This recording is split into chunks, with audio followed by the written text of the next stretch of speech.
When you went to the factory, and you were, I went to a factory in Wisconsin that built the fire trucks. They're the largest fire truck company building factory in the world. And it was amazing. When I walked in there, though, I was taken aback by how big the production was and the complexity of it. Like, what was something that when you walked in, like, you were just like, wow, I would not have thought this was happening. Like, what was your impressions when you were walking through?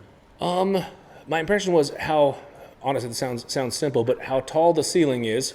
It's like, I'd say 5 stories, and they have cars that are on like almost conveyor belts. They're on their own wood. It's almost like this table, basically. There's a car, imagine a Macan or a 911 or something just on this table, and it's being transported around the factory on its own. And as it goes into the next stage, you have people that walk onto this platform and do the next step of building the car. They put in the wiring harness, or they put in, someone does the door panels, or someone does something for the car on each individual little platform, and they're, 2 stories up, and they're doing stuff along with all of these cars. So it's kind of cool to see all the stuff going along. It's like this Willy Wonka chocolate factory, but for Porsches. It was awesome.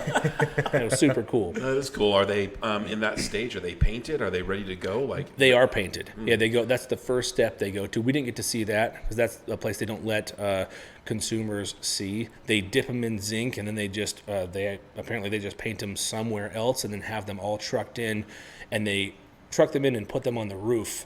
And then from the roof, they lower them and then bring them onto the assembly line. Wow! Which is pretty cool. And I tried to catch them and just like ask, because you know how like whenever you're doing something, you make mistakes along the way, right? To make a perfect product, you're going to make mistakes. You're going to make things go wrong, and you have to figure out how to fix that and adjust that. Well, they don't like to admit that anything's ever gone wrong.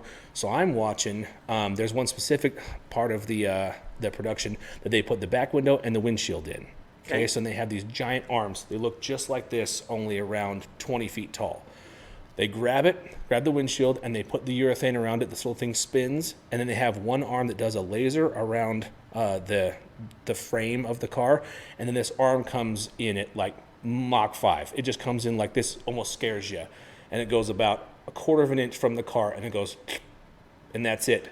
It just puts it on there. And first question I go, what happened when that thing fucked up?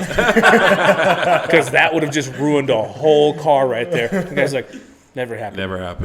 Never happened. I'm like, you can't bullshit me. Something happened. No, man. Please tell me. That security footage is gone. It goes back to the Germans not admitting anything, huh? No, man. Well, the Japanese and Toyota especially, they use the continuous improvement system, a Kanban system. It's a Six Sigma practice, and they're always continually improving. There's never a time that they're not looking for that 30-second, 15-second improvement, that edge in time, that edge in efficiency.